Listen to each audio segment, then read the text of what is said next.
వచ్చిందండి, చెరుకు రసాలు కదా.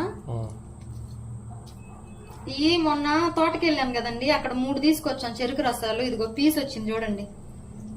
ఈ రోజుకు పండిన ఈ వారం రోజుల తర్వాత ఎంత పెద్ద సైజు కాయలు అసలు. ఇదిగో పీసు చక్కగా టెంకొచ్చేసింది. ఇదంతా అసలు ఎంత స్వీట్ ఉందో, భలే ఉంది అసలు.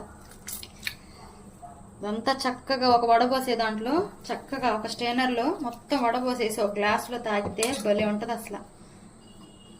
ఇంకొకటి ఉంది, చెరుకు రసాలని పేరు ఎందుకు పెట్టారో ఇప్పుడు తెలుస్తుంది. ఎంత తీయగా ఉందోనండి చెరుకు రసం కాయ అయితే, పెద్ద కాయ. ఇప్పుడు ఇట్లాగా ఒక గిన్నెలో ఇట్లా స్టైనర్ పెట్టుకొని ఇట్లా వడబోసేస్తే పీస్ అంతా కూడా చక్కగా పైనుండి కిందకి ఆ రసం అనేది వచ్చేస్తుంది. చక్కగా గ్లాస్ లో పోసుకొని తాగొచ్చు.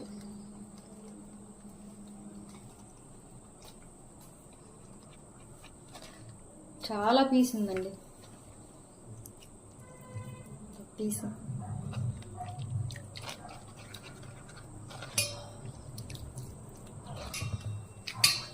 గ్లాస్ లో పోసుకొని చెరువు గ్లాస్ తాగేసామంటే అయిపోయి.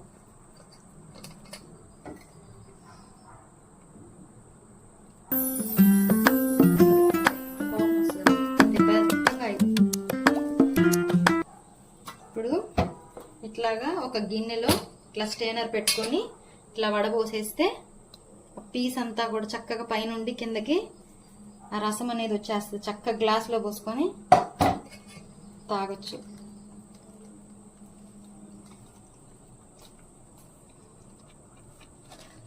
చాలా పీస్ ఉందండి,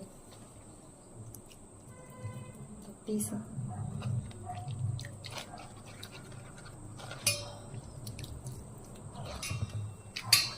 గ్లాస్ లో పోసుకొని చెరువు గ్లాస్ తాగేసామంటే అయిపోయి.